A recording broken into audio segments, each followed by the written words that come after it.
बिस्मिल्लाहिर्रहमानिर्रहीम अस्सलामु अलैकुम रहमतुल्लाहि व बरकातुहू। नाज़रीन काम आप देख रहे हैं दुनिया मेरे आगे यूट्यूब चैनल और मैं हूं गुलाम नबी मदनी।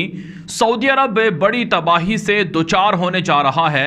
सऊदी अरब के ख़िलाफ़ अमरीका की पाबंदियां और सऊदी अरब और अमरीका के दरमियान इख्तिलाफ़ात भी बढ़ने लग गए हैं। नाज़रीन काम सऊदी अरब के अंदर अमरीका का दिफाई सिस्टम मौजूद था पैट्रियट, जिसके ज़रिए से ईरान और यमन से आने वाले मिसाइलों को सऊदी अरब बआसानी गिरा सकता था, तबाह कर सकता था। लेकिन अब अमरीका ने सऊदी अरब से अपने मिसाइल सिस्टम को वापस निकाल लिए है, वापस ले लिए है और अमरीका की फ़ौजें भी सऊदी अरब से निकल रही हैं, सऊदी अरब छोड़ कर जा रही हैं, जिसकी वजह से सऊदी अरब अब मुतबादिल इत्तिहादी तलाश करने पर मजबूर हो चुका है। इत्तला सामने आ रही है कि सऊदी अरब ने मुतबादिल इत्तिहादियों के लिए 3 मुल्कों का इंतखाब किए हैं। इसमें एक इसराइल है, एक चाइना है और एक रशिया है। आप जानते हैं दुनिया के अंदर किसी भी मुल्क के दिफा के लिए जो एंटी मिसाइल सिस्टम होता है, जिसके ज़रिए से मिसाइलों को फ़िज़ा में तबाह किया जाता है, ये बहुत ज़रूरी होता है, जिसे एयर डिफेंस सिस्टम भी कहा जाता है।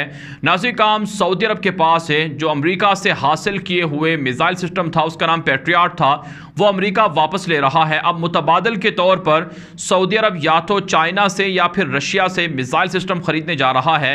लेकिन एक ख़बर सामने आ रही है, ये ख़बर बुनियादी तौर पर ब्रेकिंग डिफेंस नामी एक डिफेंस वेबसाइट है, एक इदारा है, उसने ये रिपोर्ट है और ख़बर नशर की है कि सऊदी अरब ने अब मुतबादल के तौर पर इसराइल से राबते शुरू कर लिए हैं। और इस हवाले से इसराइल के एक जो हुकूमती ऑफिशियल हैं उनके हवाले से ये रिपोर्ट सामने आ रही है कि इसराइल से राबते सऊदी अरब ने संजीदा नौयत के किए हैं। इससे पहले भी सऊदी अरब इसराइल से मिसाइल और दीगर असलहा ख़रीदारी के लिए दिलचस्पी ले रहा था।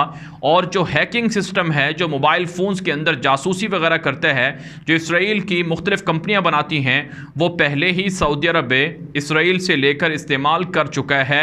और अब सऊदी अरब इसराइल का जो आयरन डोम मिसाइल सिस्टम है उसे ख़रीदने में दिलचस्पी ले रहा है। ये खबर सामने आ रही है। TRT अरेबिक ने भी इसका तर्जमा किया है और दीगर जगहों पर भी ये रिपोर्ट नशर हो रही है। नाज़रीन काम सऊदी अरब ने अभी तक एलानिया तौर पर इसराइल को तस्लीम नहीं किए है और जो मुत्तहिदा अरब इमारात ने और दीगर 4 मुल्कों ने जो इसराइल को तस्लीम किए हैं, उसमें सऊदी अरब के हवाले से काफ़ी खबरें आई थी कि सऊदी अरब इसराइल को तस्लीम करेगा। लेकिन फ़िलहाल सऊदी अरब ने इसराइल को तस्लीम नहीं किया है। लेकिन खुफिया राबते कहा जाता है कि जारी हैं, जो काबिल अफसोस बात है। एक तरफ से इसराइल रोज़ाना फ़लस्तीनियों पर जुल्म ढाता है, मस्जिद अक्सा के अंदर मुसलमानों को शहीद करता है और इसी तरह से मस्जिद अक्सा के इर्द गिर्द के इलाकों पर कब्ज़ा कर रहा है। मस्जिद अक्सा को गिराने का यहूदियों का प्लान है। 3rd टेम्पल यहूदी तामीर करना चाहते हैं। और दूसरी तरफ से अरब ममालिक के जो मसला फ़लस्तीन को अपने लिए एक बुनियादी मसला समझते थे, आज वो अरब ममालिक इसराइल के इन मज़ालिम पर खामोश हैं, यहाँ तक कि उनसे राबते बढ़ा रहे हैं, उनसे ताल्लुकात कायम कर रहे हैं। मुत्तहिदा अरब इमारात के अंदर, बहरीन के अंदर, मराकश के अंदर, सूडान के अंदर इसराइल के सफारत खाने खुल चुके हैं। इसराइल ने अपने सनीगॉग खोल लिए हैं, इबादत खाने खोल लिए हैं। और अब मुख्तलिफ जो अरब ममालिक हैं जिन्होंने इसराइल को तस्लीम नहीं कर रखा है, वो खुफिया राबते कर रहे हैं, जो काबिल अफसोस बात है। लेकिन अज़ीज़ काम सऊदी अरब अगर इसराइल का आयरन डोम मिसाइल सिस्टम ख़रीदेगा तो क्या यह सऊदी अरब के लिए फ़ायदेमंद होगा या फिर सऊदी अरब इससे अपने ऊपर होने वाले मिसाइलों को बचा नहीं सकेगा, उन्हें तबाह नहीं कर सकेगा फ़िज़ा के अंदर है। इस हवाले से नाज़रीन काम जो मई के अंदर जंग शुरू हुई थी हमास और इसराइल के दरमियान, उसको सामने रखना चाहिए। जब गज़ा से हमास के मुजाहिदीन जो मिसाइल फायर करते थे तो वो इसराइल का आयरन डोम मिसाइल सिस्टम उनमें से तकरीबन 80% मिसाइलों को तो गिराने में कामयाब हुआ है, तबाह करने में फ़िज़ा के अंदर। लेकिन कहा जाता है कि 20% या 25% जो हमास की जानिब से दाखिल गए मिसाइल थे, उससे इसराइल के अंदर तबाही हुई है, जिसकी वजह से दुनिया भर के अंदर यह आवाज़ें उठने लग गई थी कि जो इसराइल के पास आयरन डोम सिस्टम है वो नाक़िस है, नाकारा है, वो मुकम्मल लोड बर्दाश्त नहीं कर सकता है। इसी तरह से नाज़रीन काम एक ख़बर ये भी है कि इसराइल का बाराक सिस्टम है शायद उसे सऊदी अरब ख़रीदने में दिलचस्पी ले। बुनियादी तौर पर जो करीब से आने वाले मिज़ाइल होते हैं, दूर से आने वाले मिज़ाइल होते हैं, लॉन्ग रेंज या शॉर्ट रेंज के हामिल मिज़ाइल होते हैं, उनके लिए ये 2 डिफाई सिस्टम इसराइल की जानिब से बनाए गए हैं। लेकिन अगर सऊदी अरब ये ख़रीदता है तो फिर इसका मतलब ये होगा कि सऊदी अरब इसराइल के साथ ताल्लुकात शुरू कर रहा है और सऊदी अरब और इसराइल में ताल्लुकात की वजह से मसला फ़लस्तीन को और ज़्यादा नुकसान होगा। लेकिन बहरहाल मुसलमानों के लिए ये अफसोसनाक बात है कि उनके पास तेल की दौलत है, गैस की दौलत है, दीगर वसाइल मौजूद हैं, लेकिन उनके पास अपनी टेक्नोलॉजी नहीं है।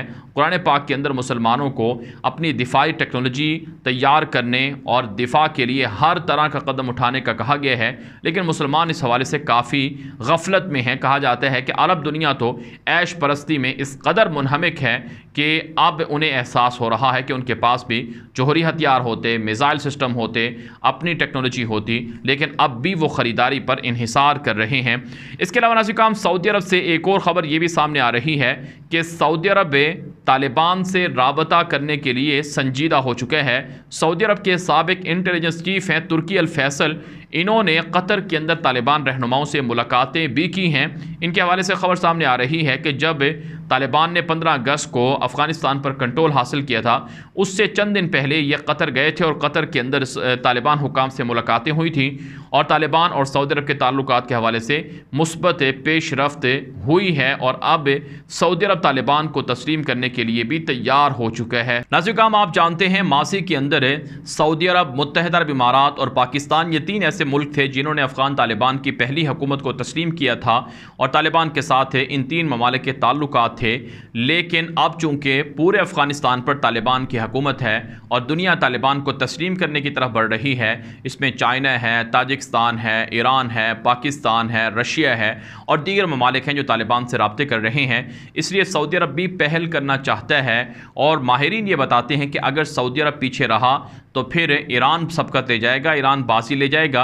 इसलिए सऊदी अरब नहीं चाहता कि अफ़गान तालिबान के साथ ईरान के ज़्यादा ताल्लुकात हों सऊदी अरब की बनिस्बत, या ईरान का अफ़गानिस्तान के अंदर ज़्यादा असर रसूख हो। इसलिए सऊदी अरब ने तालिबान के लिए दरवाज़े खोल दिए हैं। नाज़रीन, सऊदी अरब का अफ़गानिस्तान की तालिबान की हुकूमत से उस वक्त इख्तलाफ हुआ था जब 1998 के अंदर सऊदी अरब ने उसामा बिन लादेन की हवालगी का अफ़गानिस्तान की तालिबान से मुतालबा किया था, लेकिन उस वक्त मुल्ला उमर मुजाहिद रहमहुल्लाह की हुकूमत के लोगों ने इनकार कर दिया था कि उसामा बिन लादेन को हवाले सऊदी अरब के नहीं किया जाएगा, जिसकी वजह से पिछले 20 साल सऊदी अरब तालिबान की हिमायत से दस्तबरदार रहा है, दूर रहा है। हालांकि सोवियत यूनियन के अंदर जब सोवियत यूनियन की जंग हुई थी, उस मौके पर सऊदी अरब ही वाहिद ऐसा अरब मुल्क था जिसने न सिर्फ मुजाहिदीन के ज़रिए से बल्कि माल और दौलत के ज़रिए से भी काफ़ी तालिबान की मदद की थी। यहाँ तक कि बास लोग तो ये भी कहते हैं कि इस वक्त जो सऊदी अरब के बादशाह हैं किंग सलमान, ये सोवियत यूनियन के ज़माने में यानी 80 की दहाई में ये उस वक्त गालिबन रियाज के गवर्नर हुआ करते थे, तो उस मौके पर ये अफ़गानिस्तान का 2-3 बार विज़िट भी कर चुके हैं और मुजाहिदीन के साथ इनके राबते भी रहे थे। तो बहरहाल नाज़रीन, अच्छी बात है अगर सऊदी अरब तालिबान को तस्लीम करता है तो इससे मुसलमानों के दरमियान इत्तिफाक में इजाफा होगा, इत्तिहाद में इजाफा होगा। इसके अलावा नाज़रीन, एक और ख़बर सामने आ रही है कि यमन से सऊदी अरब पर हमलों में इजाफा हो रहा है। सऊदी अरब पर हमले मुसलसल जारी हैं।